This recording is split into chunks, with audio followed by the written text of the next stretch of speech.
Have you ever walked into a room where everyone assumed you didn't belong?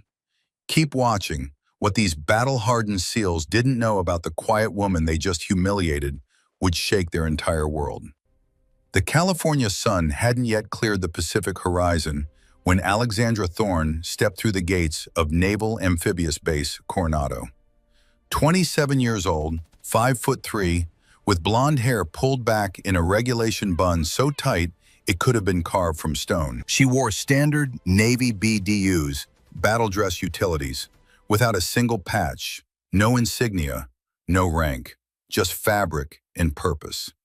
The air smelled like salt and sweat and diesel fuel.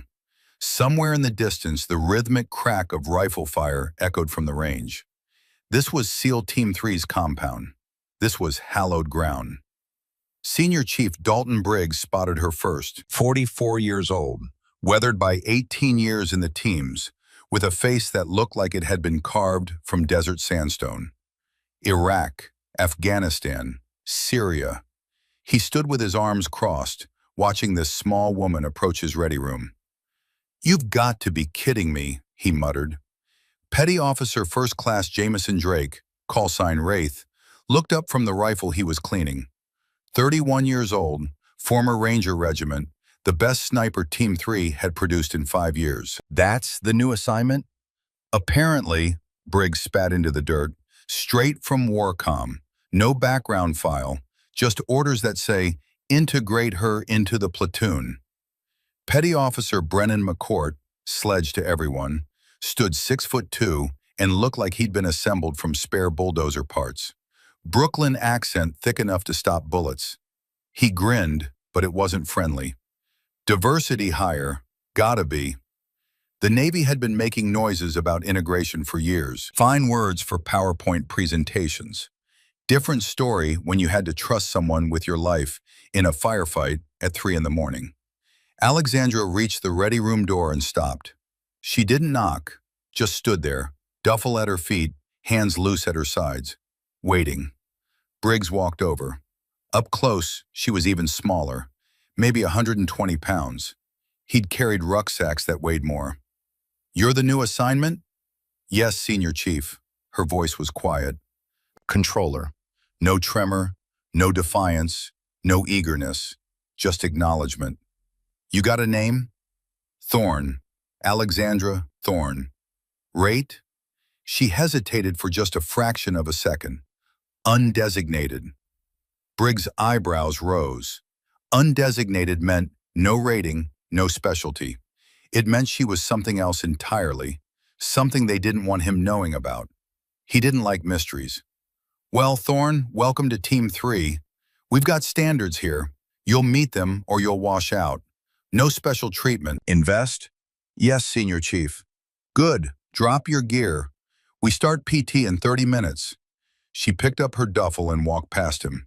Wraith and Sledge watched her go, exchanging glances that said everything without words. Briggs waited until she was out of earshot. Then he pulled out his phone and called the one man who might know what the hell was going on. Command Master Chief Garrison Rutledge answered on the second ring. "She arrived?" Rutledge's voice was gravel and whiskey, aged by 67 years of living hard and fighting harder. "Yeah. Care to tell me what I'm dealing with?" "A SEAL, Dalton, same as you." "She doesn't have a trident." "Not yet." "Hawk," Briggs used the old man's call sign, "I need to know what this is." "What it is," Rutledge said slowly, "is an opportunity for you to stop assuming and start evaluating. Give her the same chance you'd give any candidate. See what she can do. And if she can't hack it, then she washes out. But I wouldn't bet on that if I were you." The line went dead. What they didn't know was that Alexandra had been preparing for this moment since she was 12 years old. Every birthday after his death, she'd watched the videos her father had sent from Kandahar before he was killed. Every night she practiced the drills he described in his letters. She wasn't here to prove she could be a SEAL. She was here to honor the man who died, believing she'd never get the chance. The next morning came early, 05:30. The sky was still dark. Alexandra stood in formation with 16 men, all of them bigger, heavier, stronger, all of them watching her with skepticism, amusement, or outright hostility. Briggs walked the line. "Today we're going to do something special," he announced. "A little welcome ceremony for our newest team member." Wraith grinned. Sledge cracked his knuckles. "Thorn," Briggs called. "Front and center." Alexandra stepped forward. No hesitation, no fear, just that same controlled calm. Briggs nodded to Sledge and Wraith. They moved fast. Before Alexandra could react, not that she tried, they had her arms pinned. A third SEAL produced a coil of 550 paracord. They marched her to a palm tree near the obstacle course. Wraith wrapped the cord around her wrists, then around the tree. Professional knots. Tight enough to hold, not tight enough to cut circulation. "Welcome to the teams, sweetheart," Sledge said. "Here's how this works. You get yourself free, run 50 yards to that rifle, complete the shooting drill. 10 targets, 2 minutes. You do that, maybe we'll take you seriously." Alexandra looked at the rope, looked at the rifle, looked back at Briggs. "Any questions?" the senior chief asked. "No, senior chief." "Good. Clock starts. Now." They walked away, all 16 of them, left her tied to that tree. Alexandra closed her eyes, breathed, remembered. Her father's voice. "Lex, baby girl, the first rule of being tied up is, don't panic. Panic wastes energy. So breathe, assess, act." She opened her eyes and studied the knots. Wraith had tied them. She'd watched his hands. Standard quick-release configuration with a locking hitch. Smart for speed, vulnerable to pressure in the right direction. She tested her range of motion. Limited, but not zero. Her hands could rotate about 30 degrees. Enough. Alexandra twisted her left wrist inward, creating slack. Used her right thumb to push against the standing end, walking it incrementally toward the loop. The paracord's nylon sheath was smooth. It wanted to slide. 43 seconds later, the rope fell away. She didn't look back, just dropped the cord and ran. 50 yards, her legs pumped, boots hammering dirt. Her father's voice. "Speed is life, Lex." 7.8 seconds to cover the distance. She snatched up the M4, checked the chamber, empty, training weapon, laser system. Good. The targets were arranged in a semicircle, 30 yards out. Standard qualification course. Alexandra brought the rifle to her shoulder.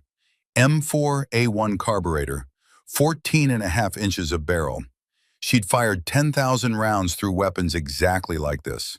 Her breathing slowed. The world narrowed. First target, center mass. The laser registered the hit. Second target, headshot. Faster now. Third, fourth, fifth. Her movements were mechanical, precise, no wasted motion. Target 6. Wind picked up from the left. She compensated without thinking. 7, 8, 9. Target 10. Smaller, further back. 50 yards instead of 30. Partial exposure behind a barrier. Slow is smooth, her father had taught her. Smooth is fast. She squeezed the trigger between heartbeats. The laser flashed. Hit registered. 10 targets, 10 hits, all in scoring zones. She lowered the rifle and checked her watch. 1 minute, 18 seconds. Alexandra turned around. The entire platoon was staring. Even Briggs looked like someone had just explained quantum physics using hand gestures. She walked back, set the rifle down exactly where she'd found it, stood at attention. "Drill complete, Senior Chief." Briggs studied her for a long moment. "Where'd you learn to shoot like that?" "My father, Senior Chief." "Your father former military?" "Yes, Senior Chief." "What branch?" Alexandra met his eyes. "Navy, Senior Chief." Briggs waited for more. Alexandra gave him nothing else. "All right," Briggs finally said. "You've got skills. Let's see if you've got more than that. Gear up. We've got training in 30 minutes. They started with combat diving. Coronado Harbor at 0600. Water temperature 56 degrees Fahrenheit. cold enough to steal your breath. The exercise: don a Draeger LAR-5 rebreather and navigate an underwater course. 800 meters through the harbor. Plant simulated limpet mines on 3 designated targets. Return to start. Average completion time for the platoon, 38 minutes. Alexandra pulled on her wetsuit in silence. The neoprene was thick, insulating, but it couldn't stop the cold entirely. Wraith checked her rebreather setup without being asked. Professional courtesy. He tugged on the harness, tested the oxygen flow. "You done this before?" he asked. "Yes." "How many times?" "Enough," he grunted. "Water's cold. Currents running west to east about zero point 0.7 knots. Don't fight it, use it." "Understood." One by one they entered the water. Alexandra went fifth, slipping beneath the surface with barely a ripple. The world changed instantly. Sound became muffled. Light turned green-gray. The cold pressed against her like a living thing. She ignored it. The compass on her wrist showed the bearing.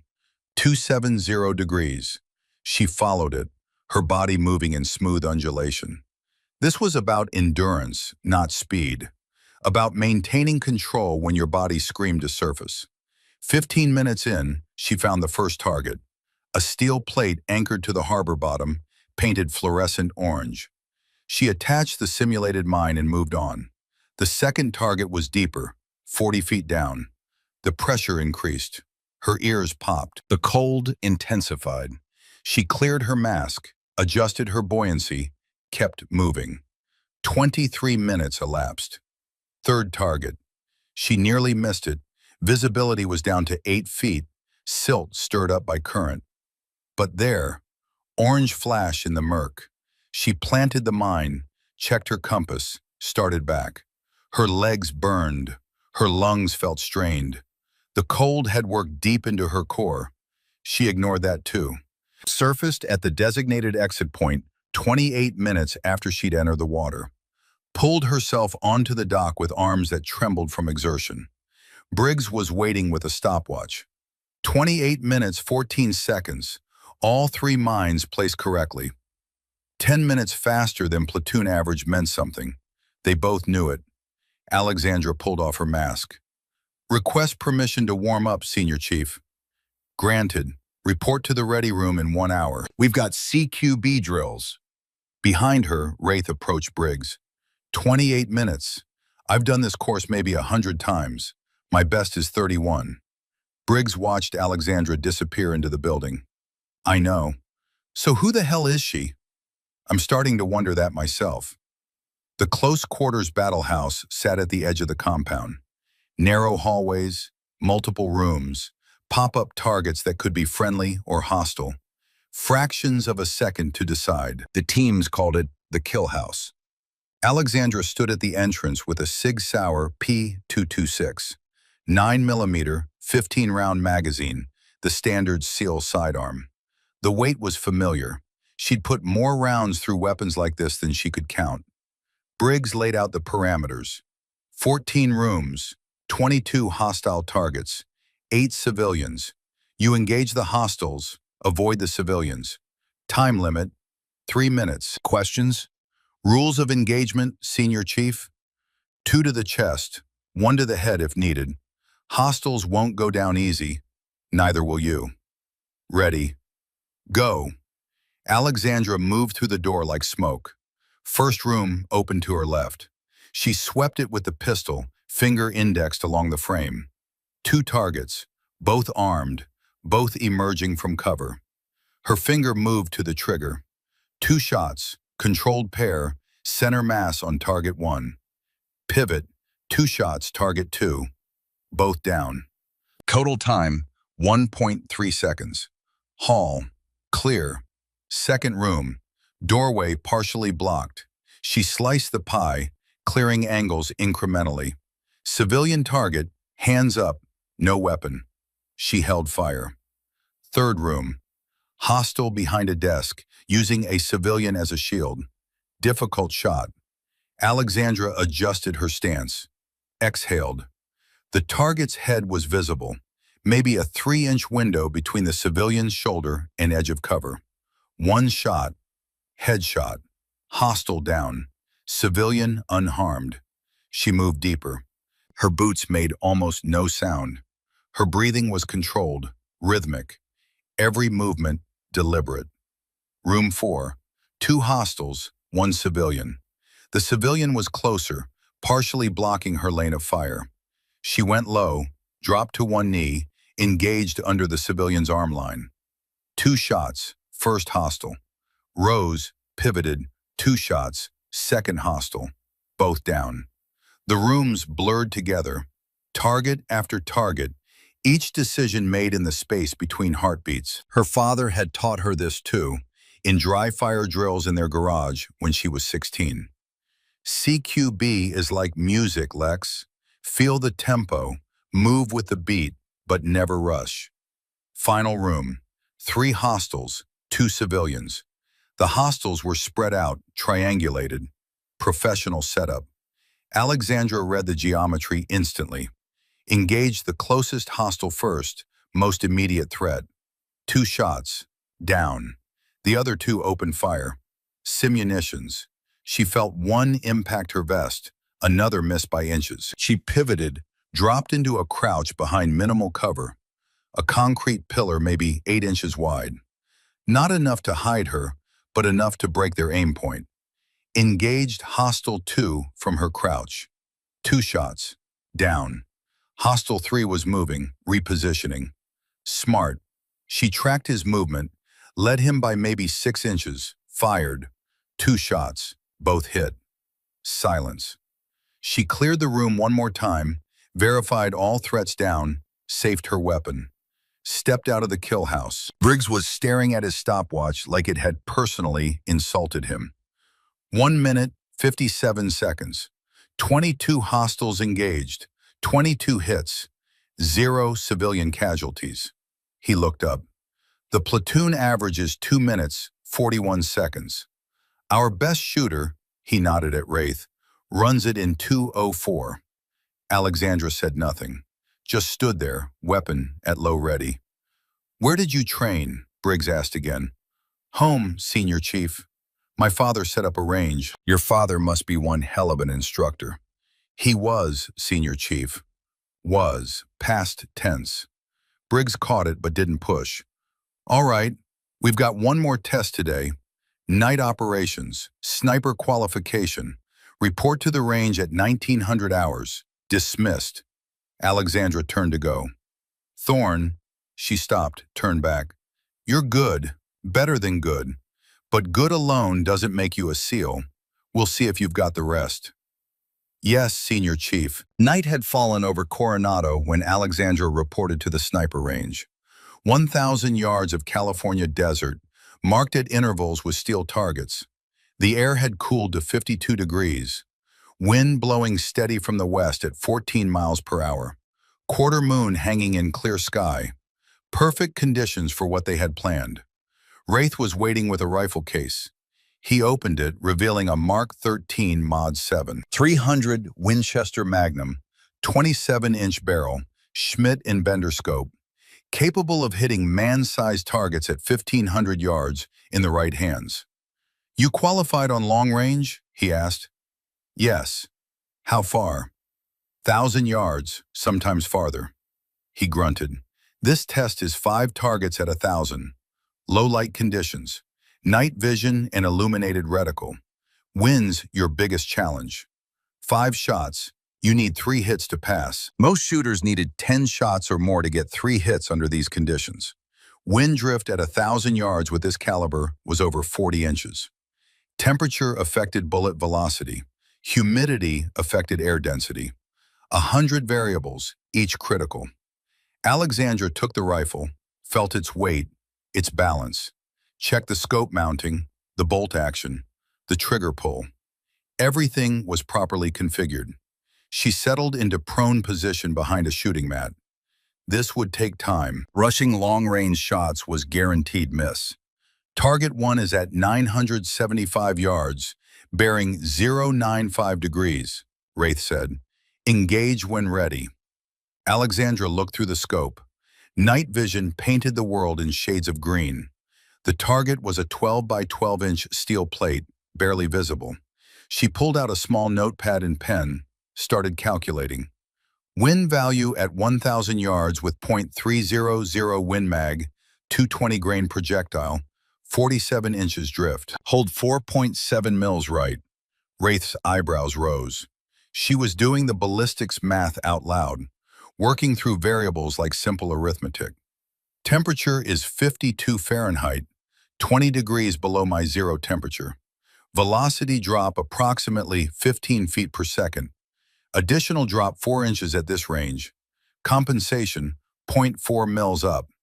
She adjusted the scope's turrets with precise clicks. Coriolis effect at this latitude. Eastward shot, 2.1 inches right. Total windage adjustment, 4.9 mils. Wraith knelt beside her, watching through a spotting scope. He'd run these calculations hundreds of times. She was right.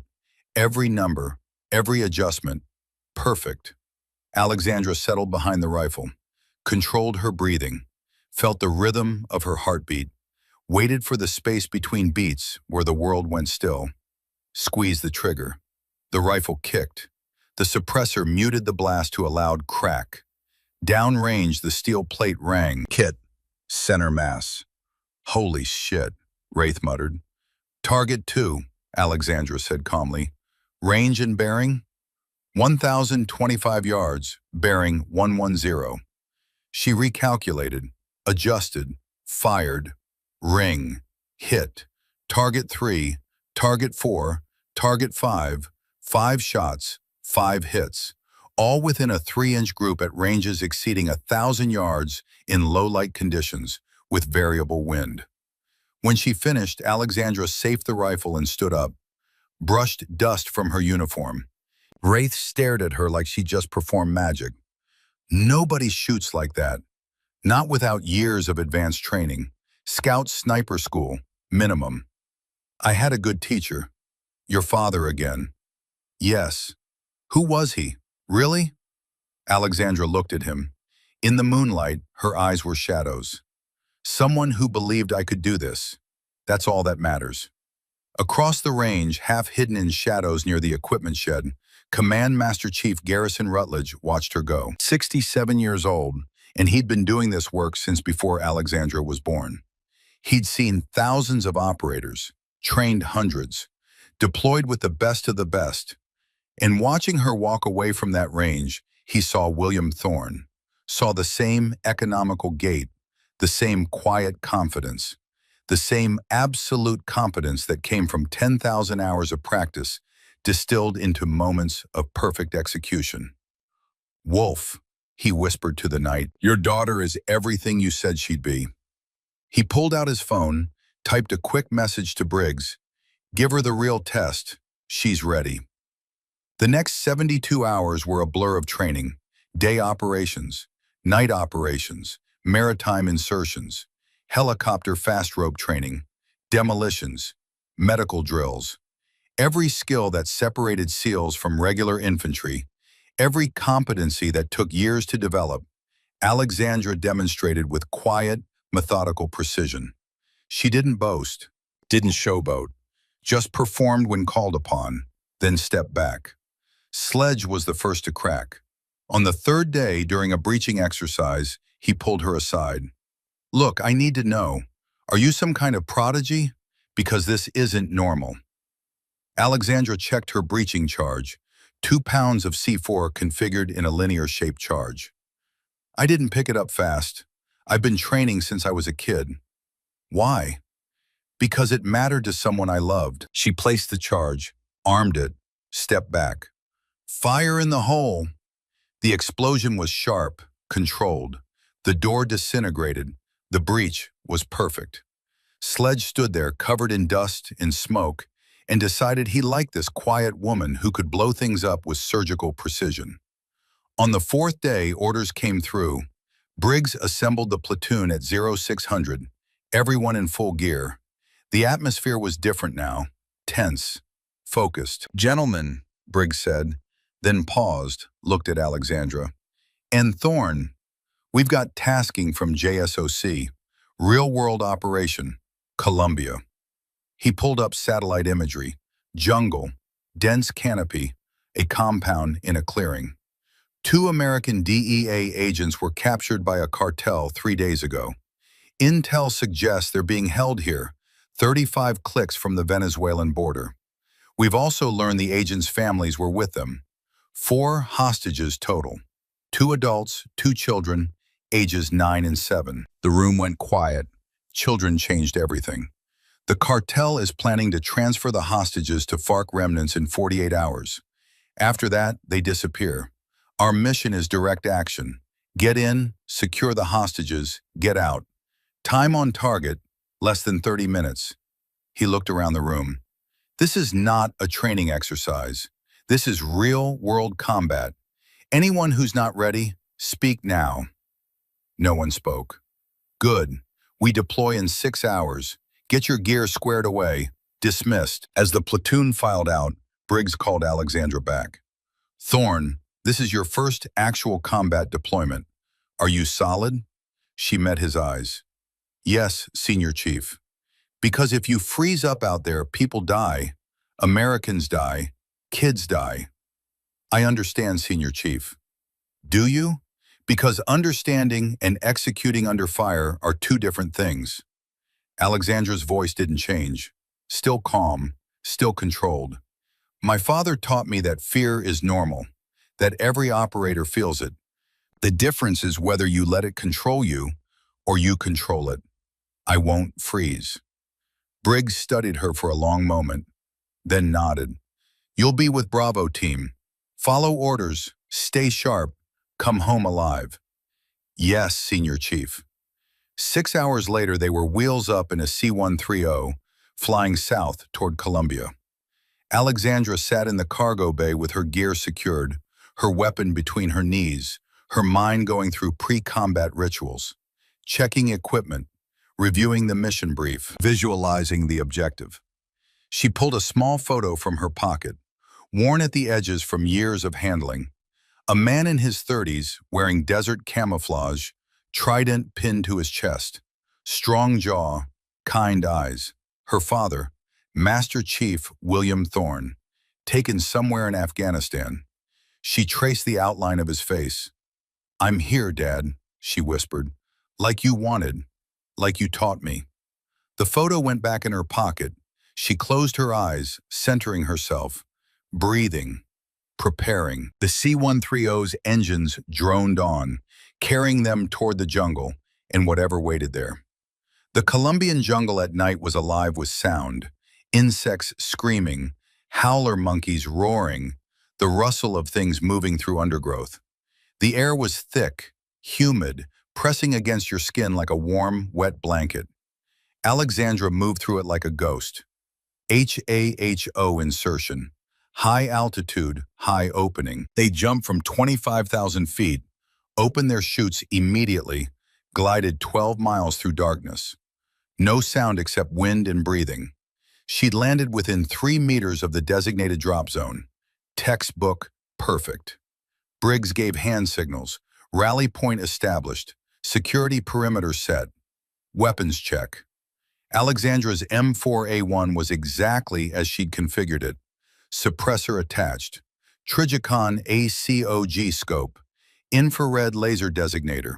4 magazines in her vest pouches. 1 in the weapon. 150 rounds total. SIG P226 on her hip. Flashbangs. Smoke grenades. Breaching charges. Medical kit. 68 pounds of gear on her 120-pound frame. She'd carried more in training. They moved out in tactical column.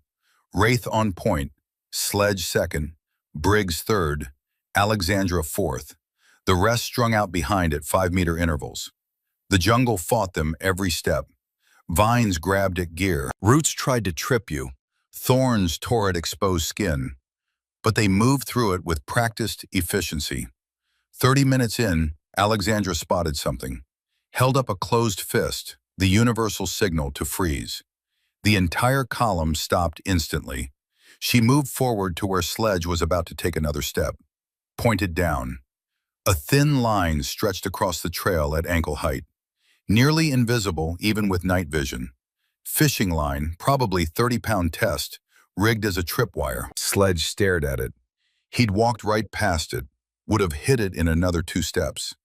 Alexandra traced the line to a tree 10 feet away, where it connected to a crude but effective booby trap. Probably grenades, designed to maim, to alert, to slow down anyone stumbling into cartel territory. She pulled out a small knife, cut the line carefully, disabled the trap, gave the all-clear signal. Sledge looked at her with new respect, mouthed 2 words, "Thank you." 0340. They were close now. Briggs established an observation post 400 meters from the compound. Wraith crawled forward with a spotting scope. Alexandra knelt beside a tree, weapon at low ready, scanning her sector. The jungle noises had changed. Fewer insects. The animals had sensed human presence and gone quiet. What wasn't normal was the pattern of sound. Too regular, too structured, like sentries pacing. Wraith crawled back 20 minutes later, reported to Briggs in whispers. Compound matches intel. 2 buildings. Main structure is 2-story, concrete. Secondary building is smaller, single-story. 4 guards visible on exterior patrol. Vehicles? 2. Toyota Hilux with a 50 cal mounted. Black SUV, looks armored. Briggs pulled out a tablet with satellite imagery, started marking positions. Alpha team takes main building, secure the agents. Bravo team takes secondary, secure the family.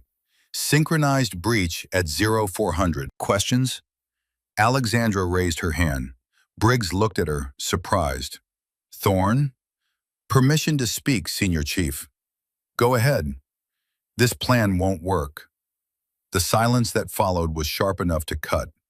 Every operator nearby turned to stare. You didn't contradict the Senior Chief.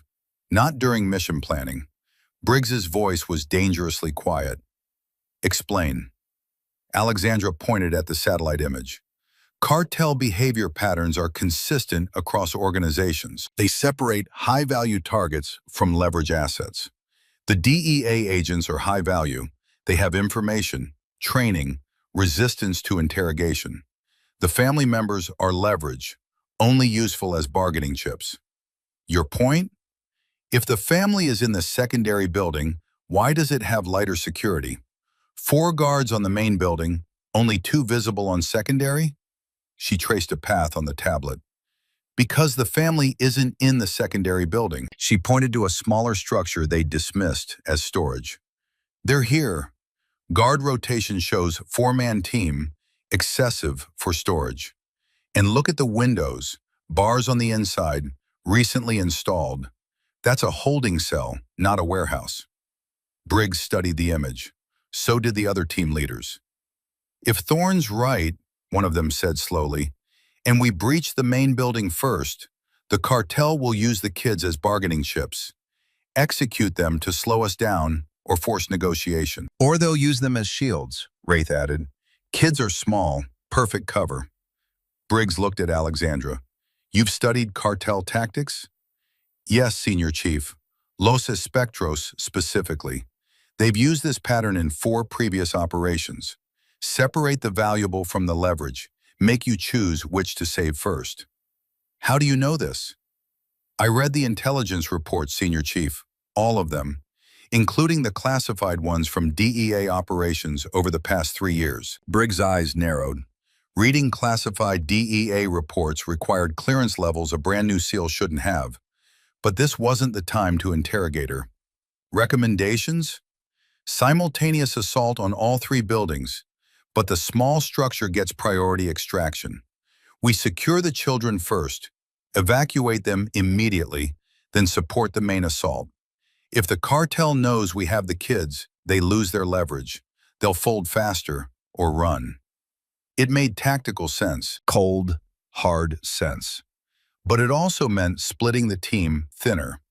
Meant trusting this woman who'd been with them less than a week to read a situation correctly. From the shadows behind them, a voice spoke, gravel and whiskey and authority. She's right. Everyone turned. Command Master Chief Garrison Rutledge stepped into the moonlight. 67 years old, and he could still move like smoke when he wanted to. "Hawk," Briggs said, "you're supposed to be at the TOC. Changed my mind. Wanted to see this operation firsthand." Rutledge looked at the tablet. "Wolf and I ran similar operations in Panama, '89. Noriega's people used the exact same tactics. Separate the valuable from the leverage. Thorne's read is correct." The use of her father's call sign, Wolf, made Alexandra's breath catch, but she didn't react visibly. Briggs studied them both, then nodded. "All right, we adjust the plan. Bravo team, you've got the small building. That's Thorne, Wraith, and Rodriguez. Your objective is the children. Get them out fast. Alpha team takes the main building for the agents. Charlie team suppresses secondary and provides overwatch. We hit all three simultaneously at 0400. He looked at Alexandra. "You'll have tactical command of Bravo. Think you can handle it?" It was a test. He was giving her 3 lives to be responsible for, plus 2 children. If she failed, people would die. "Yes, Senior Chief." "Good, because I'm trusting you. Don't make me regret it." 0355. Final approach. Alexandra moved through the darkness with Wraith and Rodriguez, a quiet, competent operator from Texas who'd been with the teams for 6 years. They circled wide, approaching the small building from the northwest. She could see the structure now through night vision. Concrete block construction, flat roof, 1 door, 2 windows with interior bars, exactly as she'd predicted.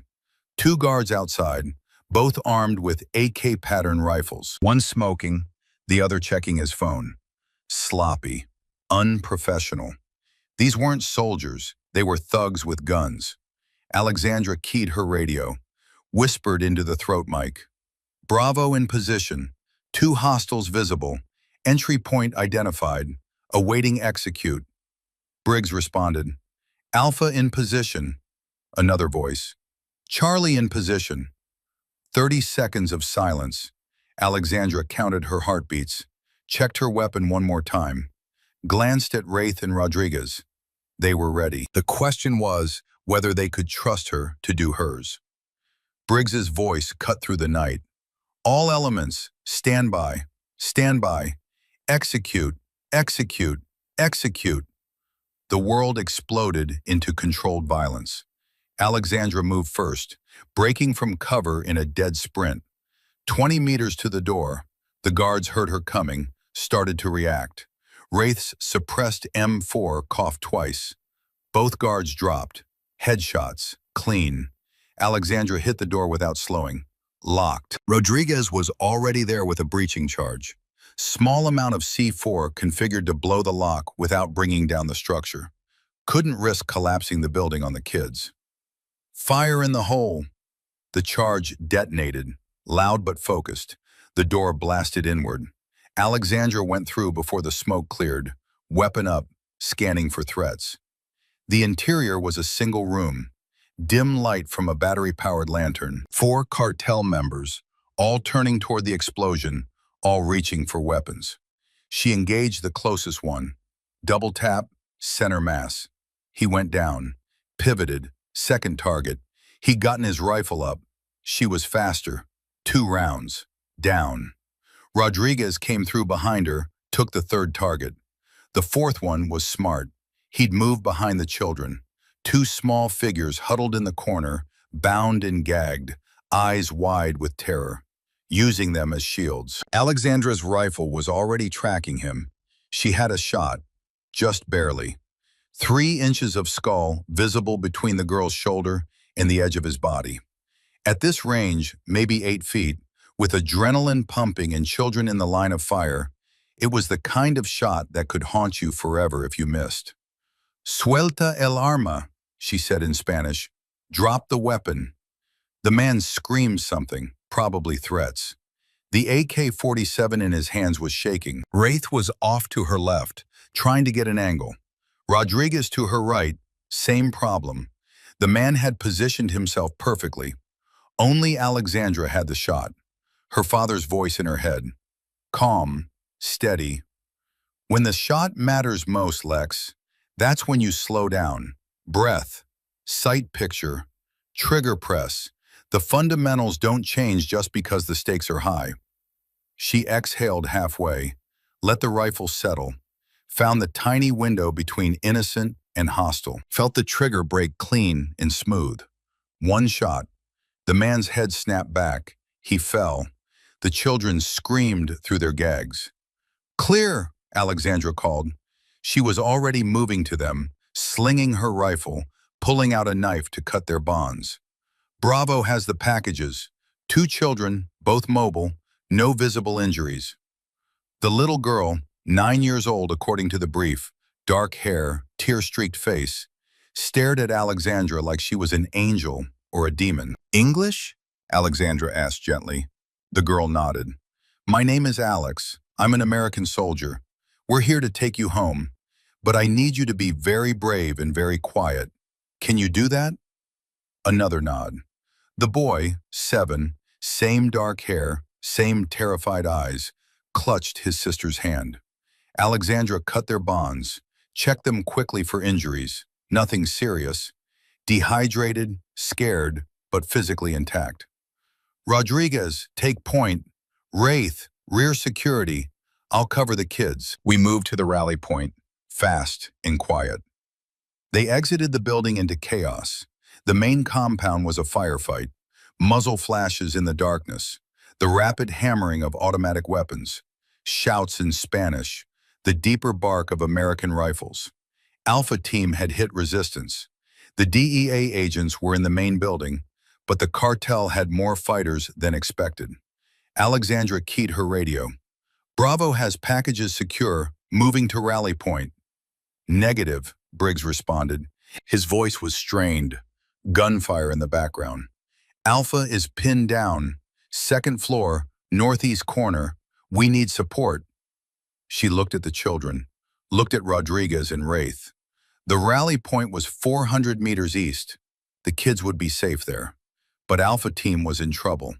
Americans were in danger. This was the choice they trained you for. The impossible math. Save the innocent or save your brothers. Rodriguez, take the children to rally point. Fast as you can. Don't stop for anything. Ma'am, you'll need... That's an order. Get them out of here. Rodriguez hesitated for maybe half a second, then nodded. Yes, ma'am. Come on, kids. Stay close to me. They disappeared into the jungle. Alexandra turned to Wraith. We're going to support Alpha. 2 of us against unknown number of hostiles. Bad odds.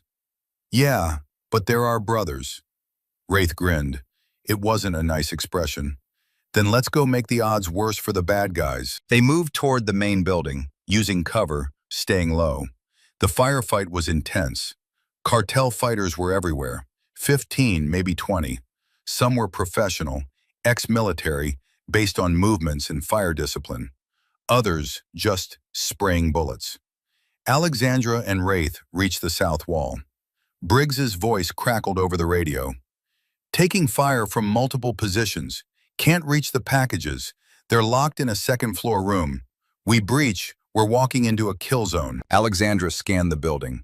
Saw the problem immediately. Single stairway to the 2nd floor. The cartel had fortified it. Anyone trying to go up those stairs would be cut down. But there was another option. Wraith, can you get to an overwatch position? That ridge 200 meters northeast? He looked where she pointed. Higher ground, clear line of sight. Yeah, take me 3 minutes. Do it.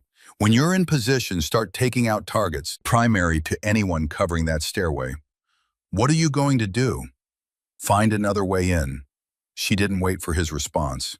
Moved along the wall, staying in shadows. The building had been constructed quickly, cheaply. Concrete blocks, rebar, corrugated metal roof. The kind of structure that goes up in a week and falls apart in a decade, which meant weaknesses. She found one on the west side.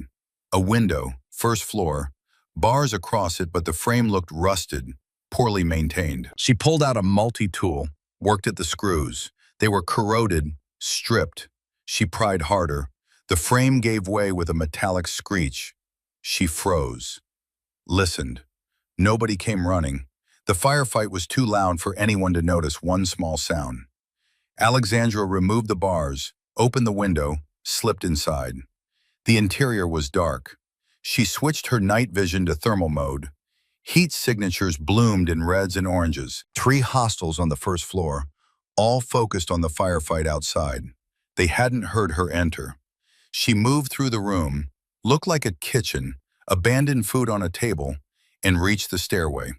2 cartel fighters were positioned there, AK-47s covering the stairs.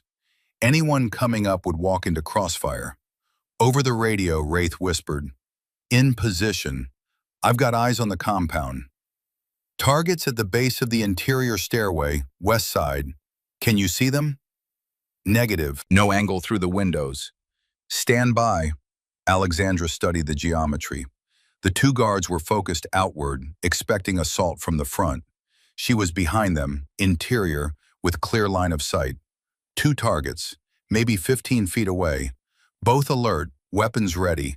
She'd have to drop them both before either could react or return fire. Her father's voice again. "Speed and surprise, Lex. That's the advantage of being the aggressor." She brought her M4 up. Thermal imaging showed their heat signatures clearly. First target, center mass, controlled pair. The suppressor muted the shots to quiet coughs. He dropped. Second target was already turning, had maybe half a second of warning. Not enough time. Alexandra put 2 rounds in him before he completed the turn. Both down. "Stairway clear," she radioed. "Alpha, you're clear to advance." Briggs's response came after a beat of surprised silence. "Thorne, where the hell are you?" "Inside the building, Senior Chief. Second floor is clear to approach." "How did you—" "Never mind. Moving now." She heard boots on stairs, heavy, fast, professional. Alpha team flowing up the stairwell. Briggs appeared beside her, materialized out of the darkness like a solid block of controlled aggression. "The agents?" "Next room, I think. I hear voices." They stacked up on the door, 4 SEALs in formation. Sledge placed a small breaching charge. Standard procedure. Fast, efficient, overwhelming violence delivered precisely. The door blasted open. Inside were 2 DEA agents, a man and a woman, mid-30s, bound to chairs, bruised and bloodied but alive. 2 cartel guards standing over them, shocked by the sudden entry. The guards died before they could process what was happening. 4 SEALs, 8 rounds, 2 seconds. Both guards down. The male DEA agent looked up with eyes that were equal parts relief and disbelief. "Jesus Christ, about time." Briggs cut their bonds. "Can you walk?" Yeah, we're good." "Then we're leaving. Now." They exited the building into a compound that had gone quiet. The cartel fighters who weren't dead had run. Wraith's precision fire from Overwatch had broken their will to fight. The whole operation, from breach to exfil, had taken 23 minutes. All 4 hostages secure, 2 DEA agents, 2 children, 0 American casualties. The helicopter extraction was loud and fast and beautiful. 2 Black Hawks dropping into the clearing, rotors beating the air into submission.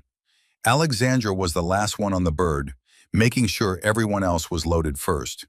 When she finally climbed aboard, Briggs was there, watching her with an expression she couldn't quite read. The helicopter lifted off. The jungle fell away beneath them.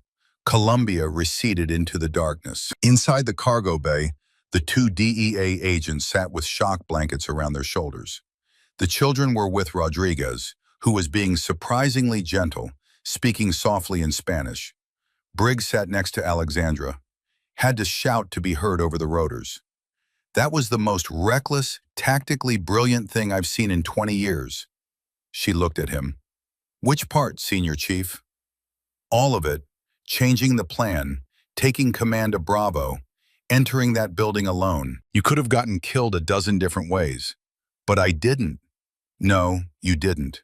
He studied her for a long moment. "Your father, You keep mentioning him. What was his name? Alexandra hesitated. This was the moment, the reveal she'd been avoiding. Before she could answer, Hawk Rutledge appeared from the front of the helicopter. He sat down across from them, his old eyes sharp and knowing. Her father, Hawk said, was Master Chief William Thorne, Wolf Thorne, SEAL Team 6, one of the best operators DevGru ever produced. Briggs went very still. William Thorne, the William Thorne? Operation Gothic Serpent, Mogadishu? The same. He died in Afghanistan, 2009. I was at the memorial service. We all were. He was a legend. Hawk nodded slowly. He was my swim buddy. BUD/S, Class 198, 1988. He was my brother. And when his daughter was born, he asked me to be her godfather. He looked at Alexandra. Asked me to watch over her if anything happened to him. Briggs turned to Alexandra. Why didn't you tell us? Because I needed you to see me, she said quietly. Not his legacy, not his reputation, me, what I could do, what I'd earned. You think we would have treated you differently? Yes. He wanted to argue, but they both knew she wasn't wrong. If they'd known from day one that she was Wolf Thorne's daughter, everything would have been different. Special treatment, maybe, or extra scrutiny, or just the weight of expectation that comes from being the child of a legend. She'd wanted to earn her place on merit alone, and she had. The tree, Briggs said suddenly. The first day, we tied you to that tree. Yes, Senior Chief. And you knew we were testing you, knew we were setting you up to fail. I knew you wanted to see what I was made of. And you let us. Didn't pull rank, didn't claim special status, didn't demand respect you hadn't earned. Alexandra met his eyes. My father taught me that respect isn't given, it's earned. One day at a time, one mission at a time. Wraith had been listening from his position near the door. He spoke up now, his voice carrying over the rotor noise. Ma'am, I don't care whose daughter you are. Tonight, you led us into combat and brought us all back. You made the right calls. Tactical command was flawless. He paused. You're not just Wolf Thorne's daughter. You're a SEAL, your own operator, and I'd follow you into any fight. Sledge nodded agreement. What he said. Plus, you saved my ass with that booby trap. I owe you.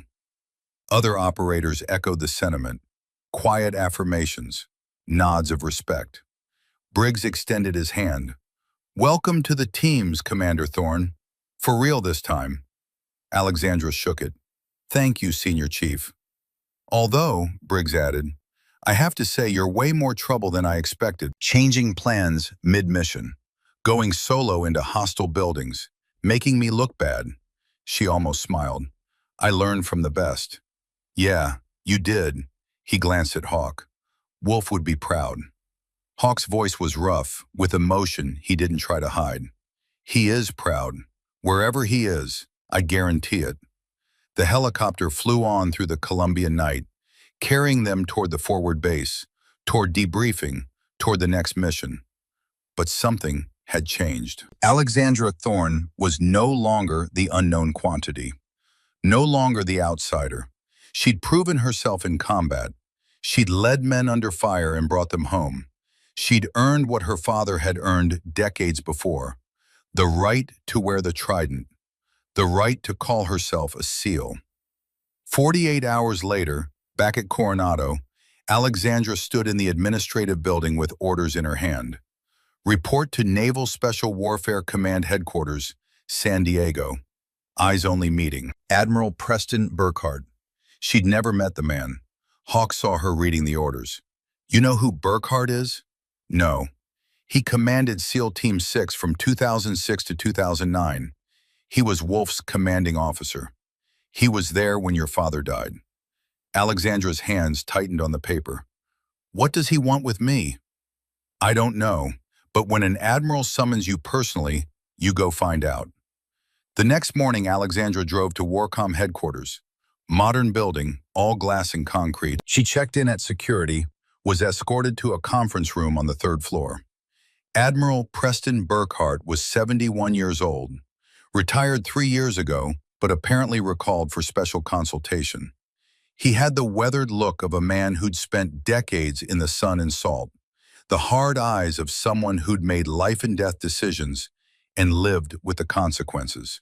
He stood when she entered, extended his hand. "Lieutenant Commander Thorne, thank you for coming." She shook his hand. "Sir, please sit," and close the door. She did both. The room was small, windowless, swept for surveillance devices. ASCIF, Sensitive Compartmented Information Facility. Whatever they were about to discuss was classified. Burkhart studied her for a long moment. "You look like your mother, but you move like Wolf. I watched the after-action footage from Colombia. Your tactical decisions, your leadership, it was like watching him operate again." "Thank you, sir." That wasn't a compliment, it was an observation. He pulled out a file folder, set it on the table between them. "What I'm about to tell you is classified at the highest levels. TSSCI, need-to-know basis. You cannot discuss this with anyone outside this room without my explicit authorization. Understood?" "Yes, sir." "Good." He opened the folder. Inside were photographs, documents, intelligence reports. "Your father's death in Afghanistan. The official report says he was killed in a Taliban ambush. Heroic last stand, died protecting his team. Navy Cross awarded posthumously." "I know the story, sir. I was at the funeral." "The story," Burkhart said heavily, "is a lie." The words hung in the air like smoke. Alexandra's world tilted. "What?" Wolf's team was running a joint operation with CIA Special Activities Division. They were hunting a high-value target in Helmand Province. The operation was compromised. He slid a photograph across the table. "By this man." The photo showed a man in his 40s, dark hair, hard face, wearing civilian clothes but moving with military precision. He was standing next to other operators, including one Alexandra recognized immediately, her father. His name is Marcus Devereaux, CIA operative, SAD Division. He'd been selling intelligence to the Taliban for 2 years. Your father discovered evidence, planned to report it. Devereaux couldn't allow that. Burkhart's voice was flat, factual, but Alexandra could hear the weight beneath it, the guilt, the rage. "Devereaux arranged the ambush, made sure Wolf's team walked into a kill zone, made sure your father didn't walk out.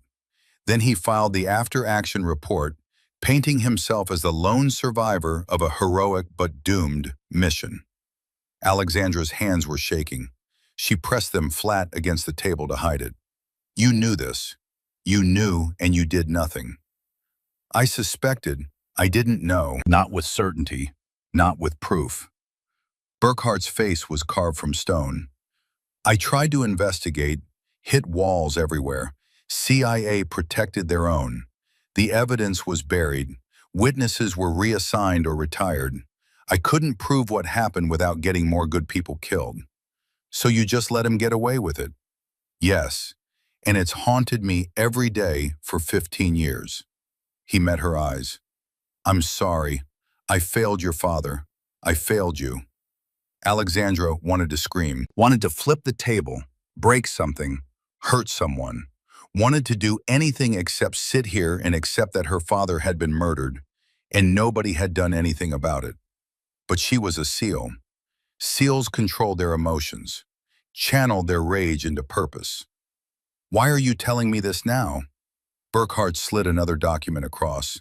More recent, surveillance photos, intelligence assessments. "Because Devereaux has gone fully rogue. He's not just selling information anymore. He's stealing classified weapons technology, planning to sell new generation drone systems to hostile nations. We believe North Korea, possibly Iran." "Where is he?" "Nevada Test and Training Range, former Air Force testing facility, Area 6. Decommissioned in the 90s, supposed to be abandoned.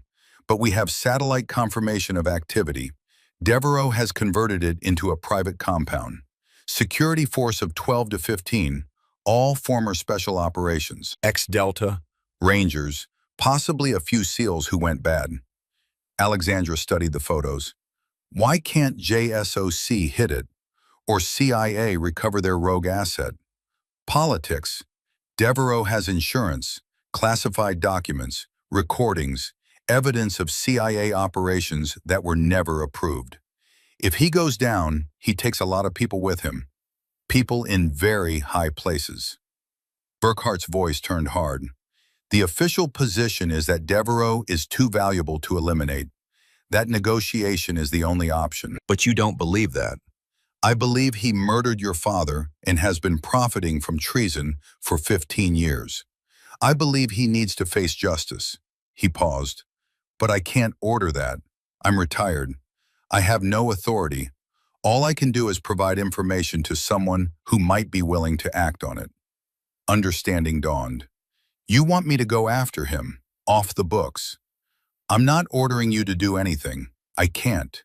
This conversation never happened. If you're caught, the Navy will disavow all knowledge. Court-martial minimum, Leavenworth maximum. He slid a final document across. But if someone were to capture Devereaux and secure evidence of his crimes, that would be very interesting to certain people in NCIS and FBI counterintelligence who've been trying to build a case against him for years. Alexandra looked at the documents, at her father's murderer smiling in photos, at intelligence reports detailing his betrayals. 15 years she'd believed her father died a hero's death. 15 years she'd carried the weight of his sacrifice. Now she learned it was all a lie. He'd been murdered, assassinated by someone he trusted, and nobody had done anything about it. She looked up at Burkhart. If I do this, I'll need a team. I can't authorize. I'm not asking for authorization. I'm taking volunteers. She stood. Thank you for the information, Admiral. I'll handle it from here. Burkhart nodded slowly. One more thing. Your father loved you more than anything in the world. The last thing he said before that mission was, "Tell Lex I'll be home for her birthday." He never got the chance. Alexandra's throat tightened, but she didn't cry, didn't break, just nodded. I'll make sure he gets justice, sir, one way or another. She walked out of that room with purpose crystallized into diamond-hard certainty. Marcus Devereaux had killed her father, and she was going to make him answer for it. How do you ask men to risk everything for your personal mission? Alexandra was about to find out if the respect she'd earned in Colombia meant they'd follow her into an unsanctioned war. That evening, she called a meeting. Private location, off base. A bar in downtown San Diego with a back room that could be reserved for privacy. Briggs arrived first, then Wraith, Sledge. Finally, Hawk Rutledge, moving slowly but steadily, his old eyes sharp. Alexandra had beer and burgers waiting. Let them eat first. Small talk, decompression from the Columbia op. They'd earned that much. When the plates were cleared, she stood up. Thank you for coming. What I'm about to tell you stays in this room. If you want to leave now, no questions asked, no hard feelings. Nobody moved. She laid it out, everything. Her father's real death, Devereaux's betrayal, the CIA cover-up, Burkhart's revelation, the compound in Nevada. When she finished, the silence was heavy. Briggs spoke first. This is vigilante justice, revenge op. Yes. If we get caught, careers are over. Prison time for unauthorized combat operations on U.S. soil. Yes. We'd be throwing away everything we've worked for. Pensions, futures, reputations. Yes. Briggs leaned back in his chair, studied his beer. The silence stretched. Then he looked up. When do we leave? Alexandra blinked. You're in? Your father saved my life in Somalia, 1993. We were extracting from a hot LZ. Helicopter took damage, went down hard. Wolf pulled me out of the wreckage, covered me while I got my bearings. I wouldn't be here without him. He met her eyes. I owed him then. I owe him now. Wraith nodded. Ma'am, you led us in Colombia. Made the right calls under pressure. I trust your tactical judgment. More important, I trust you. If you say this needs to be done, I believe you. Sledge grinned, but there was steel beneath it. Plus, I really want to shoot a traitor. Is that weird? Despite everything, Alexandra almost laughed. Little bit. Hawk's voice cut through the moment. Quiet, serious, weighted with decades. Wolf asked me to protect you, but you don't need protection. You need brothers. And that's what we are. He stood, placed a weathered hand on her shoulder. I'm in. One last operation before they force me into retirement. Might as well make it count. Alexandra looked at them. These men who'd tested her, doubted her, tied her to a tree and made her prove herself. These men who'd become brothers. This isn't a sanctioned operation. No air support, no QRF, no official backup. We get caught, we're on our own. Understood, Briggs said. We could die doing this. Wouldn't be the first time we've faced those odds. She nodded, felt something settle in her chest. Purpose, direction. Then let's plan it out. We've got one shot at this. We do it right, or we don't do it at all. They spent the next 4 hours planning. Hawk provided intelligence on the Nevada facility. He'd trained there during the Cold War. New approaches and vulnerabilities that satellite imagery couldn't show. Briggs handled team composition and equipment. Wraith planned overwatch positions in fields of fire. Sledge worked out breaching options. Alexandra coordinated it all, her mind working through contingencies and backup plans, seeing the operation unfold like a chess game played at lethal speed. By midnight, they had a solid plan. Infiltration via civilian vehicle. Approach on foot through terrain Hawk remembered. Simultaneous assault on multiple buildings. Primary objective, capture Devereaux alive. Secondary objective, secure evidence. Tertiary objective, survive. Simple, direct, dangerous as hell. We deploy in 72 hours, Alexandra said. That gives us time to source civilian gear, plan exfil, and get our affairs in order. Affairs in order? Sledge asked. Letters to family, wills updated, that kind of thing. She met each of their eyes. Because there's a real possibility we don't come back from this. Nobody argued. They all knew the odds. The meeting broke up. One by one, they filed out into the San Diego night. Hawk was the last to leave. He stopped at the door, turned back. Lex, your father would tell you this is too dangerous, that revenge isn't worth dying for. I know, but he'd also tell you that some fights are worth the risk, that justice matters, that standing up for what's right, even when it costs you everything, is what separates us from the people we fight against. What would you tell me? Hawk smiled, sad and proud at once. I'd tell you that you're not doing this alone, that your father's brothers are your brothers now, and that we've got your back no matter what. He left. Alexandra stood alone in the empty room, surrounded by maps and documents and the ghosts of decisions made. She pulled out her phone, opened her photo gallery, found the picture of her father in Afghanistan, strong and alive and smiling. I'm coming for him, Dad, she whispered to the image. Devereaux is going to answer for what he did. I promise you that. The photo didn't respond, just looked back at her with eyes that she saw every time she looked in a mirror. She put the phone away, turned off the lights, walked out into the California night to prepare for war. 3 days later, they were ready. Civilian SUV loaded with gear, hidden under camping equipment. 5 SEALs dressed like weekend adventurers heading to the desert. Weapons broken down and packed in duffel bags. Night vision, suppressors, breaching charges, all concealed, all deniable. They left Coronado at 1800 hours, 6-hour drive to Nevada. They'd arrive at midnight, stage for 4 hours, hit the compound at 0400. Alexandra drove the first shift. Briggs in the passenger seat, Hawk, Wraith, and Sledge and back. The conversation was light at first. Old war stories, complaints about the Navy, the kind of talk that kept your mind off what was coming. But as the miles rolled past, as California gave way to Nevada, as civilization thinned and the desert opened up around them, the talk dried up. Everyone alone with their thoughts. Midnight found them parked 8 miles from the compound. They geared up in silence. BDOs, tactical vests, weapons assembled and loaded. Night vision checked and rechecked. Comms tested. Hawk pulled out an old map, hand-drawn from memory. The facility was built in 1962. Cold War nuke testing support site, abandoned in 1994. But the infrastructure is still there. 3 main buildings. He traced a path with his finger. This dried riverbed runs northwest to southeast, passes within 400 meters of the main building. They won't be watching it.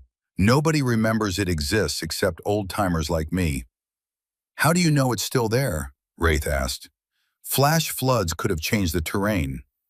Could have, but desert topology is stable. My bet is it's still viable. Alexandra studied the map. It's our best approach. We use it. They moved out at 0-100, 5 shadows flowing through the Nevada night.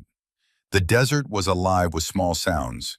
Insects, rodents, the whisper of wind through sagebrush. The air was cool, maybe 60 degrees. Hawk led despite his age. His body remembered this terrain, his feet finding paths that younger eyes missed. They followed in single file, trusting the old Master Chief to guide them true. 90 minutes later, they were in position. The compound sat in a shallow valley, lit by security lights. 3 buildings just as described. Multiple vehicles parked outside. Armed guards patrolling the perimeter. Alexandra counted 8 guards visible, probably more inside. They'd estimated 12 to 15 total. The math was getting worse. Wraith low-crawled to an observation position with a spotting scope. Studied the compound for 20 minutes. Crawled back. Revised count. 10 guards outside, unknown inside. They're professional. Ex-military. This isn't going to be easy. Never is, Sledge muttered. Alexandra studied the compound through her own optics. Something was bothering her. The security pattern was too tight, too professional, like they were expecting trouble. They know we're coming, she said quietly. Briggs looked at her. What? Not specifically, but they're on high alert. Look at the patrol patterns. Overlapping fields of fire. Nobody's alone. Everyone's partnered. They're ready for assault. Could be standard procedure. Could be, or Devereaux is paranoid. She lowered the optics. We can still abort. Come back with a different plan. Hawk's voice was firm. We're here. We're ready. And Wolf didn't raise a quitter. Alexandra looked at him, saw determination in those old eyes. She looked at the others, saw the same thing. All right, we adjust the plan. Wraith, you take overwatch from that ridge, she pointed. 400 meters northeast. You'll have clean line of sight. When we initiate, you start dropping targets. Priority to anyone covering entry points. Roger. Hawk, you stay here. Coordinate comms. If this goes sideways, you're our lifeline to exfil. Lex, I need you alive, Hawk. You're the only one who can testify if we get caught. The only one who can tell people what really happened. She met his eyes. Please. He wanted to argue, but he saw the truth. Nodded reluctantly. Briggs, Sledge, with me. We infiltrate via the dried riverbed, approach from the west. Our objective is the main building. Devereaux will be there, in the most defensible position. And if he's not, Briggs asked, then we search until we find him, or we secure evidence and get out. She checked her watch. 0340. We have 20 minutes before we hit the optimal assault window. Everyone clear? Nods all around. Good. One last thing. She looked at each of them. If I go down, the mission continues. Get Devereaux. Get justice for my father. Don't let my death stop you. Not planning on you dying, ma'am, Wraith said. Good, because I'm not planning on it either. But if it happens, You know what to do. They synchronized watches, ran through radio checks one final time. Then Wraith broke off toward his overwatch position. Hawk settled into his coordination point. Alexandra, Briggs, and Sledge moved toward the dried riverbed. The next phase would determine everything: success or failure, justice or death. Alexandra thought about her father, wondered if he'd be proud or horrified that she was here. Probably both, but it didn't matter. This had to be done. For him, for justice, for the truth. They reached the riverbed, dropped into it, started moving toward the compound, toward Marcus Devereaux, toward answers 15 years in the making. The dried riverbed was exactly where Hawk had said it would be.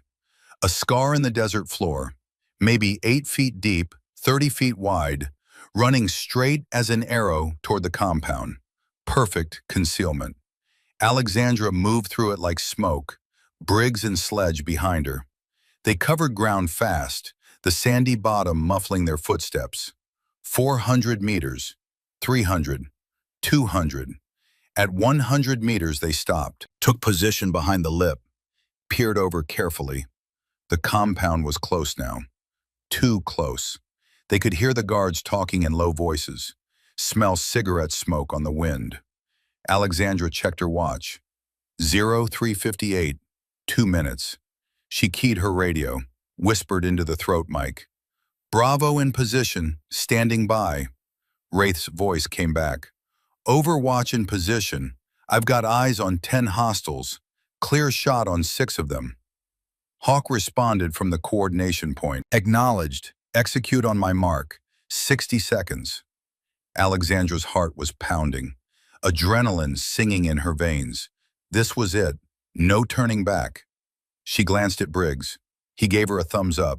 Sledge patted his breaching charges. Ready. Hawk's voice. 30 seconds. Alexandra brought her M4 to her shoulder, flipped off the safety, felt the weight of it, the balance, the familiar comfort. 15 seconds. She thought about her father, about Devereaux, about justice. 10 seconds. Deep breath. Focus. The world narrowed to this moment. 5, 4, 3, 2, 1. Execute. The night exploded into violence. Wraith's rifle spoke first. A single suppressed crack that carried across the desert like a whisper of death. 400 meters away, one of the exterior guards dropped. Headshot. Clean. Professional. The other guards hadn't even registered the sound before Wraith fired again. Second target down. Alexandra was already moving, up and out of the riverbed, sprinting across open ground toward the compound's west wall. Briggs and Sledge flanked her, weapons up. Third guard spotted them, started to raise his AK-47. Wraith's third shot dropped him before he could bring the weapon to bear. 30 meters to the wall. 20. 10. Alexandra hit the concrete and pressed herself against it, breathing hard but controlled. Briggs and Sledge stacked up behind her. They moved along the wall toward the nearest entry point, a service door on the southwest corner. The compound was coming alive now. Shouts in English, running footsteps, the chaos of men waking to violence. Sledge reached the door first, checked it, locked. Heavy steel, good lock. He pulled out a small breaching charge, placed it precisely over the lock mechanism. Breaching, he whispered. The charge detonated with a sharp crack. The lock disintegrated. Sledge kicked the door open. Alexandra went through first. Weapon up, night vision painting the world in shades of green. Interior corridor, concrete walls, fluorescent lights flickering overhead. A contractor appeared from a doorway to her left. Former military, she could tell from his movement. He was fast, professional. Not fast enough. Alexandra put 2 rounds center mass. He dropped. Briggs flowed past her, clearing the next room. Sledge covered their rear. They moved through the building like surgical instruments, cutting through flesh. Every movement deliberate. Every shot placed exactly where it needed to be. Room after room, corridor after corridor, 4 more contractors engaged. 4 more down. Over the radio, Wraith's calm voice provided updates. 2 hostiles moving to your position from the north hallway. 20 seconds. Alexandra held up a fist. The team stopped. Waited. The 2 contractors appeared around the corner, moving fast but not careful enough. They were expecting to flank someone. Instead, they walked into a prepared ambush. Briggs and Alexandra fired simultaneously. Both targets dropped. Clear, Alexandra called, moving to second floor. The stairwell was narrow, defensible, exactly the kind of kill zone that got people dead. Alexandra studied it, looking for options. Sledge had the same thought. We go up those stairs, we're sitting ducks. Agreed. Alternative entry? Briggs pointed to the ceiling. HVAC ducts, if they're big enough. Alexandra looked up, saw the vent cover. Large, maybe 2 feet by 2 feet. Big enough for a person. Barely. Sledge, give me a boost. The big man laced his fingers together. Alexandra stepped into his hands and he lifted her like she weighed nothing. She pulled out her knife, worked the vent cover loose. It came free with a metallic scrape. The duct beyond was dark, cramped, claustrophobic. She pulled herself up and in. The metal groaned under her weight, but held. She crawled forward, using elbows and knees, her M4 dragging along beside her. The duct ran horizontally for maybe 20 feet, then angled up.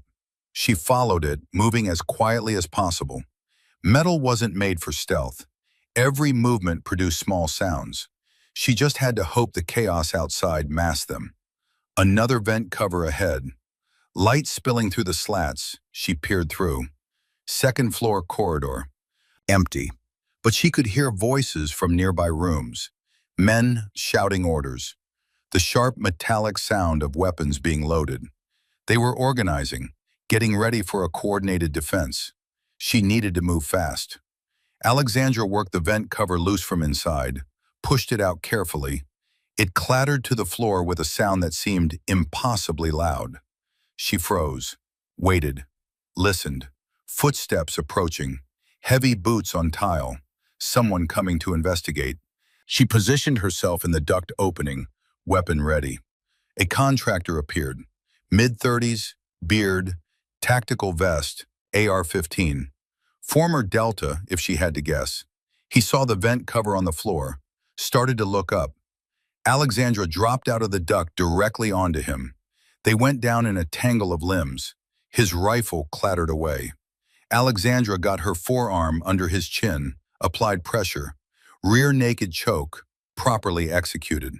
He struggled for maybe 5 seconds before consciousness left him. She zip-tied his hands and feet, secured him, moved on. The voices were coming from a room at the end of the hall. Door partially open, light spilling out. She approached carefully, using the wall for cover. Peered around the doorframe. 4 contractors inside, all armed. All focused on something Alexandra couldn't see from her angle. They were talking rapidly, planning something. Long odds, 4 against 1 in close quarters. Even with surprise, even with superior training, the math was bad. But the mission didn't care about math. She pulled a flashbang from her vest, cooked it for 2 seconds, tossed it through the doorway, closed her eyes and turned away. The explosion was blinding, deafening. Even with her eyes closed and ears protected, the concussive force rattled her skull. She went through the door before the echo faded. 4 targets, all disoriented, hands to faces, temporarily blinded and deafened. Target 1, 2 rounds, down. Target 2, center mass, down. Target 3 was recovering faster. Former SEAL, probably. Those guys trained for flashbang exposure. He was bringing his weapon up despite the disorientation. Alexandra pivoted, closed the distance, struck his rifle aside with her left hand while bringing her pistol up with her right. Point-blank shot to the chest. Down. Target 4 had dropped behind a desk. Smart, using cover. She could see his boots, could track his position. She fired 3 rounds through the desk. Hollow core wood, no ballistic protection. The rounds punched through. Target 4's boots stopped moving. Alexandra swept the room. 4 hostiles down, none moving. She keyed her radio. Second floor partially clear. 4 hostiles neutralized. Briggs responded. Copy. We're moving up the stairs now. Meet you there. She turned to exit the room and stopped. Because the thing the contractors had been focused on was a bank of computer monitors. 6 screens showing security camera feeds, network traffic, encrypted communications. And on one screen, crystal clear, Marcus Devereaux. He was in a different room, somewhere else in the compound. Behind him, Alexandra could see server racks, filing cabinets, hard drives, a command center. Devereaux was staring directly at the camera, like he knew she was watching. Then he smiled, reached forward and switched off the feed. The screen went dark. Alexandra felt ice water flood her veins. It was a trap. He'd been expecting her, waiting for her. She spun toward the door just as the building's lights cut out. Total darkness. Her night vision automatically compensated, switching to thermal imaging. The world turned into heat signatures and shadows. Over the radio, urgent voices. Briggs.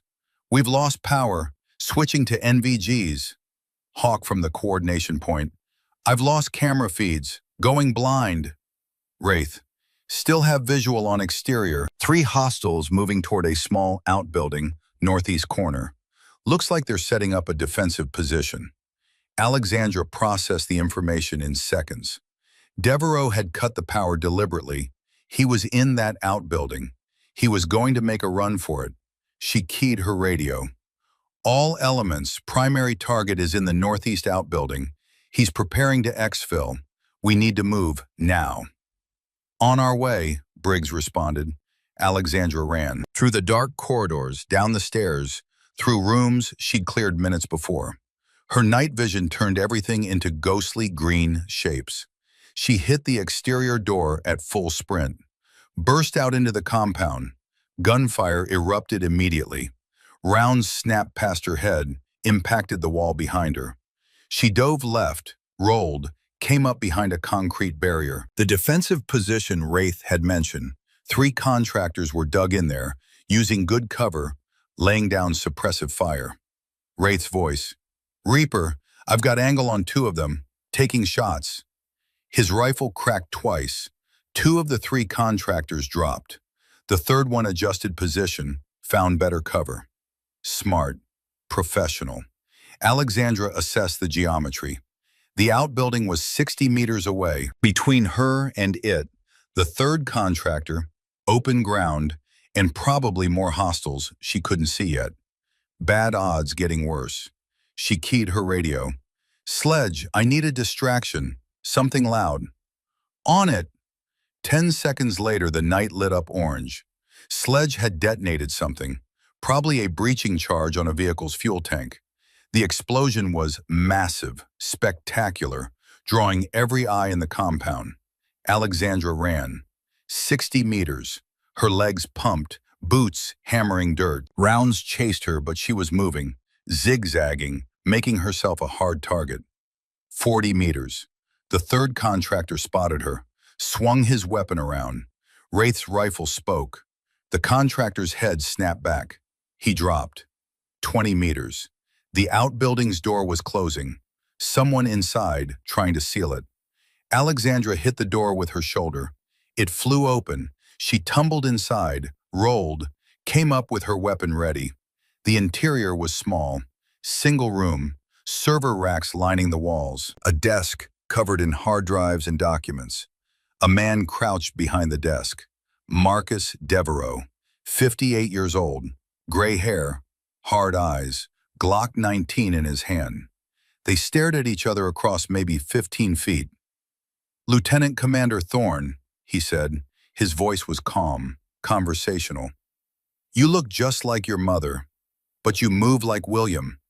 I'd recognize that style anywhere. Alexandra's M4 was trained on his center mass. Her finger rested on the trigger. One pull, one squeeze. That's all it would take. Hands where I can see them. Or what? You'll shoot an unarmed CIA officer? He gestured at the Glock with his free hand. I'm holding a weapon, yes, but I haven't pointed it at you, haven't made any hostile moves. You shoot me, that's murder. You killed my father. I eliminated a threat to operational security. His voice hardened slightly. William discovered classified information he wasn't cleared for. He was going to expose operations that were protecting American lives. I made a choice. Mission over personal loyalty. You murdered him. I followed orders, he paused. Orders that came from people much higher up the chain than me. You think I'm the villain here? I'm just the one who pulled the trigger. The people who gave the order are still in their offices, still making decisions, still running the show. Alexandra's hands were steady on her weapon, but her mind was screaming. 15 years of believing her father died heroically. 15 years of grief and loss. And this man was standing here, calmly explaining it away like it was a business decision. In that split second, Alexandra had to choose. Pull the trigger and become what Devereaux was, someone who valued mission over honor, or prove that her father's legacy meant something more. Justice or vengeance, the law or the blood debt. You'll stand trial, she said quietly. Everyone will know what you did. Every betrayal, every crime, the truth will come out. Devereaux laughed. It was a cold sound, empty. You think the truth matters? You think justice is real? I have insurance. Documents that would destroy careers, end administrations, start wars. I have evidence of every black operation the CIA ran for 20 years. Every assassination, every coup, every illegal program. I walk into a courtroom, all of that comes out. And powerful people won't allow that. They'll make me disappear, or they'll make you disappear. Either way, there's no justice. There's just power. His hands started to move, slowly, deliberately, bringing the Glock up. So here's what's going to happen. You're going to lower your weapon. You're going to walk away. Because if you shoot me, you'll never know who gave the order. You'll never know who really killed your father. The Glock was rising. 45 degrees, 50, coming up to firing position. And I don't think you're a killer. I think you're William's daughter. And he valued honor too much. That's why he died. 60 degrees, 70. And that's why you'll fail. The Glock leveled, pointed at her chest. Alexandra's finger tightened on the trigger. The shot rang out. Devereaux's shoulder exploded in red. The Glock fell from his hand. He stumbled back, hit the desk, slid to the floor. Alexandra stepped forward, kicked the Glock away, kept her M4 trained on him. You're wrong, she said quietly. I'm not my father. I'm better. He would have given you a chance to surrender. I knew you wouldn't take it. But I'm not an executioner. You'll stand trial. And if the truth gets buried, if powerful people make it go away, then at least I'll know I did the right thing. That I chose justice over revenge. She pulled zip ties from her vest, secured his hands behind his back, applied a pressure bandage to his shoulder wound. Rough, but he'd live. Devereaux was breathing hard, pain evident in his face, but he managed a bitter smile. You just signed your death warrant. They'll come for you. The people who gave the order. They can't let you expose this. Let them come, she keyed her radio. Target secure. I have Devereaux, wounded but stable, beginning exfil. Briggs responded immediately. Copy that. We're covering your exit route. Multiple hostiles still active. Move fast. Alexandra grabbed Devereaux by his vest, hauled him to his feet. He gasped in pain, but she didn't care. She shoved him toward the door. Outside the compound was still chaos. Gunfire from multiple positions. Wraiths' precision shots dropping targets. Sledges' heavy fire suppressing others. The security force was collapsing, breaking, running. She half-dragged, half-carried Devereaux across the compound toward the rally point. Rounds snapped past them. One struck the ground inches from her boot. Briggs appeared from nowhere, laying down covering fire. Go! I've got you covered. 50 meters to the rally point. 40. 30. A contractor stepped out from behind a building, AR-15 raised, trained directly on Alexandra. She couldn't shoot back. Devereaux's weight was throwing off her balance. The contractor's finger tightened on the trigger. Wraith's shot caught him in the head. 400 meters, moving target, darkness. Perfect shot. The contractor dropped. Alexandra kept moving. 20 meters. 10. She crossed into the rally point, the dried riverbed where they'd started. Dropped Devereaux onto the sandy bottom. He groaned, clutching his wounded shoulder. Briggs and Sledge fell back to the rally point, firing as they retreated. Wraith provided cover from his overwatch position. They all made it. Nobody dead. Nobody seriously wounded except Devereaux. Hawk's voice over the radio. Exfil vehicle inbound. ETA 3 minutes. Get ready to move. 3 minutes later, a civilian helicopter dropped into the desert night. Not military, not official. Just a Bell 407 with a pilot who was former 161st SOAR and owed Hawk Rutledge more favors than he could count. They loaded Devereaux aboard, loaded the hard drives and documents Sledge had grabbed from the server room. Everyone climbed in. The helicopter lifted off. The compound fell away below them, burning in multiple places from Sledge's demolition work. They were clear. They were safe. They'd won. But as Alexandra looked at Devereaux slumped in his seat, bleeding and glaring, she felt hollow, empty. This was supposed to be the moment of triumph. Justice achieved. Her father avenged. Instead, she just felt tired. Hawk sat beside her, put a weathered hand on her shoulder. You did the right thing, Lex. That was the hard choice. Woody, I shot an unarmed man. You shot a traitor who was raising a weapon on you. That's self-defense. Clean shoot. He paused. And you chose to take him alive. You could have killed him. Would have been easier. But you didn't. That shows character. She nodded, wanted to believe it.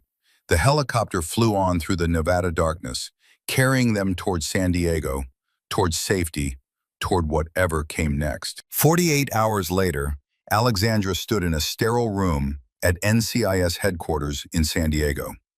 Across a table from her sat Special Agent Garrett Sullivan, mid-40s, sharp eyes, the look of a man who'd seen enough lies to recognize truth. On the table between them, hard drives, documents, USB drives, everything they'd recovered from Devereaux's compound, everything that proved his crimes. This is enough, Sullivan said quietly. More than enough. We've been building a case against Devereaux for 3 years. This is the evidence we needed.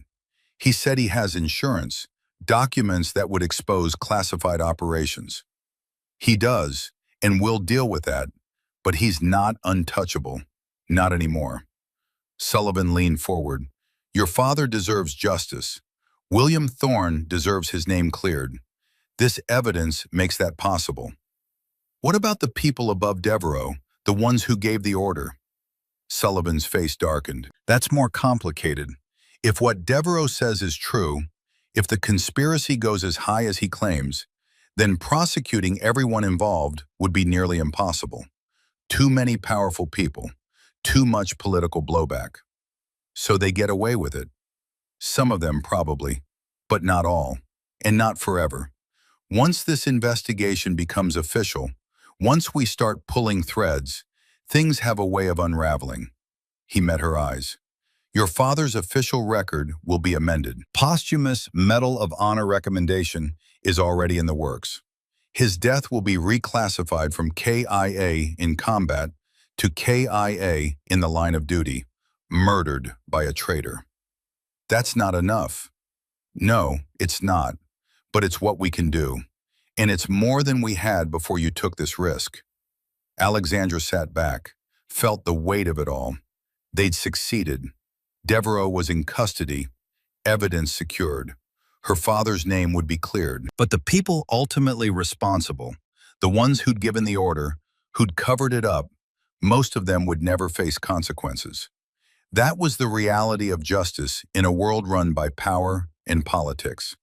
Sullivan stood. For what it's worth, what you did was incredibly brave and incredibly reckless. Unauthorized military operation on U.S. soil. If this had gone wrong, you'd be in prison right now. I know. But it didn't go wrong, and Admiral Burkhardt has been working his contacts. Your team won't face charges. Officially, this operation never occurred. Unofficially? Unofficially, you're heroes. You brought down a traitor nobody else had the guts to touch. He extended his hand. Thank you, Commander Thorne. You honored his memory the right way. She shook his hand.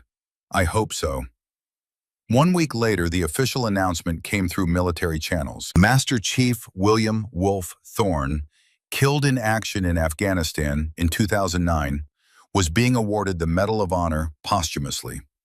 The citation read that he had discovered critical intelligence about enemy operations and was killed while attempting to report it to higher command. He had died protecting American lives and defending the integrity of his unit. It wasn't the whole truth, but it was closer than the lie they'd been telling for 15 years.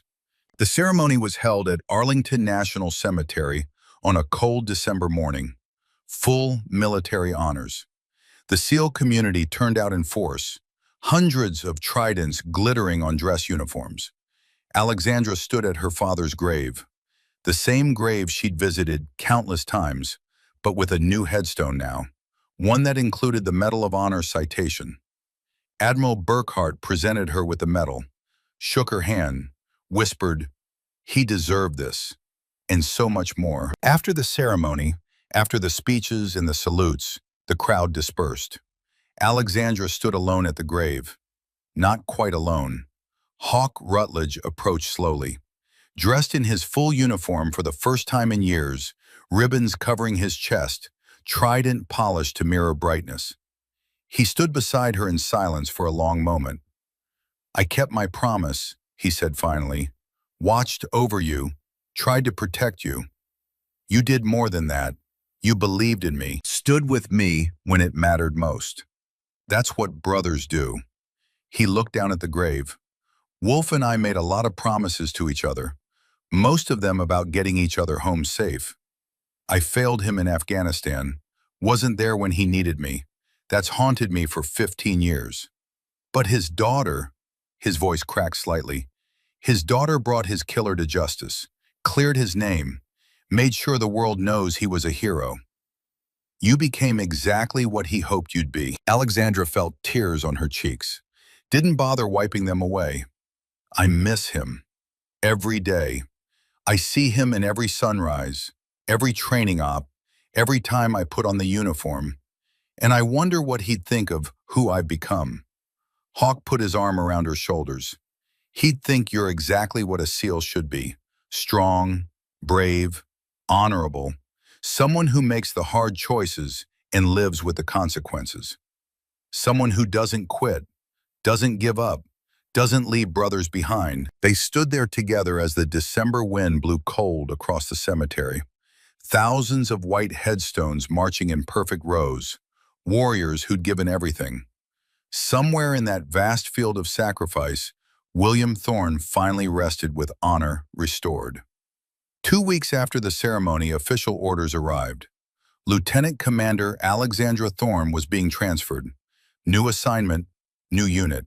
She opened the orders with Hawk, Briggs, Wraith, and Sledge present. They'd gathered at the same bar where she'd first asked them to join her mission. Full circle. She read the orders aloud. Lieutenant Commander Alexandra Thorne is hereby assigned to establish and command Task Unit Thorne, a pilot program for integrated SEAL operations. Commander will have full authority to hand-select personnel and establish operational protocols. Unit will report directly to Naval Special Warfare Development Group. She looked up. They're giving me my own unit. DevGru oversight. That's more than a unit, Briggs said quietly. That's a command. They're trusting you to build something new. First female SEAL commander, Wraith added. That's history. Alexandra looked at them. These men who'd tested her, doubted her, challenged her. These men who'd become brothers. I can hand-select my team. That means I need a senior chief. She looked at Briggs. You interested? Briggs smiled. Hell yes, ma'am. Lead sniper? She turned to Wraith. Where you go, I go. We're a team. Breacher and heavy weapons? Sledge grinned. Do I get better explosives than standard issue? Within reason. Then I'm in. She looked at Hawk. And I need an advisor, someone with experience, someone who knows what it takes to build a unit from the ground up. Hawk shook his head slowly. Lex, I'm retiring in 2 weeks. Mandatory age out. I already talked to Admiral Burkhardt. He pulled strings. You can stay on as civilian contractor, senior advisor to Task Unit Thorn, if you want. Hawk's eyes went bright. He blinked rapidly, cleared his throat.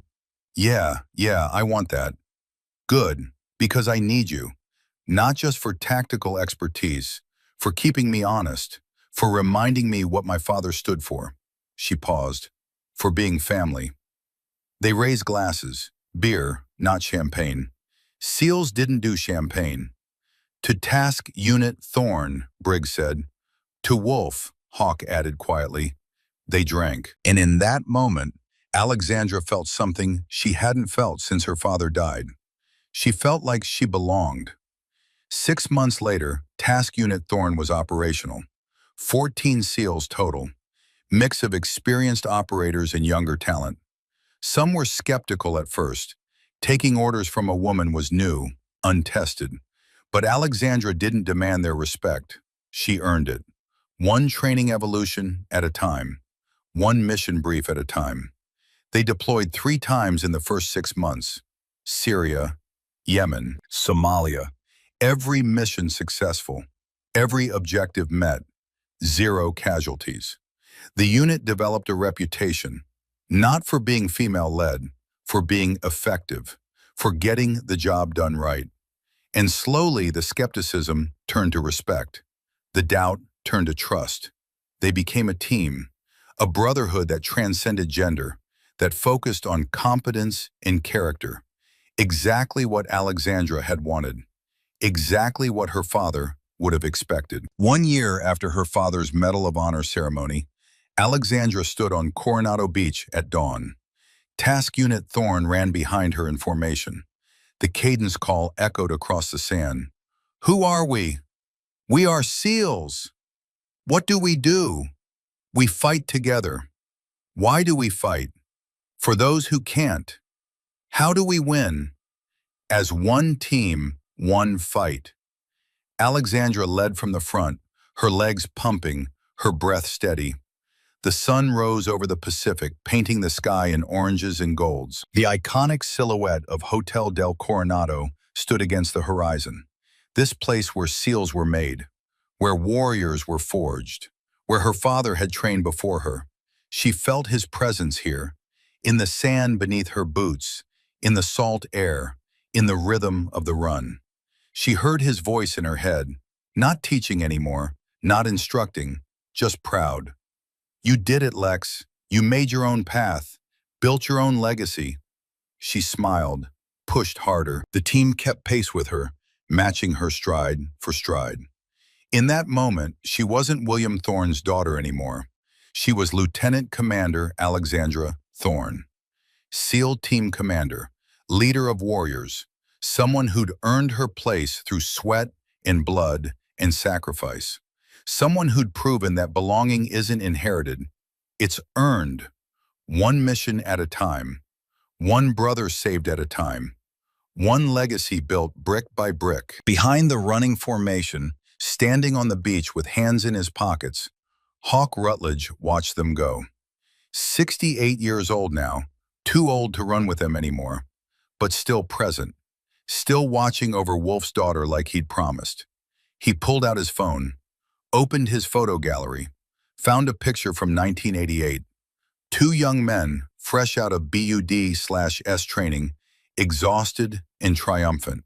Wolf Thorne and Garrison Rutledge, brothers from day one. She's everything you said she'd be, Wolf, he whispered to the photo. Strong, brave, leading from the front. You taught her well. Even from a distance, even through videos and letters in absence, you gave her everything she needed, not to become you, but to become herself. And brother, she's magnificent. He put the phone away, watched the team disappear down the beach, their cadence fading into the sound of waves. Alexandra walked into that base as an outsider they tied to a tree. She walked out as their commander, not because of her father's name, but in spite of it. She proved that legacy isn't what you inherit, it's what you build with your own hands, your own sweat, your own sacrifice. How many of us are still trying to live up to someone else's expectations? And how many of us have realized the greatest honor we can give them is to become who we were meant to be? We are SEALs, Alexandra whispered to herself as Coronado stretched before her, and we never quit. Have you ever had to step out of someone's shadow to find your own light? Tell us your story in the comments. Whether it was a parent, a mentor, or just someone everyone expected you to be, how did you become yourself? Alexandra chose justice over revenge. She could have killed Devereaux and walked away clean. Do you think she made the right choice? Or should some crimes deserve immediate justice? Let us know what you would have done. This story is for everyone who's ever been underestimated, overlooked, or told they don't belong. If you know someone fighting to prove themselves, in the military, in their career, in life, share this with them. Sometimes people just need to know, you don't have to be anyone else. You just have to be you, at your absolute best.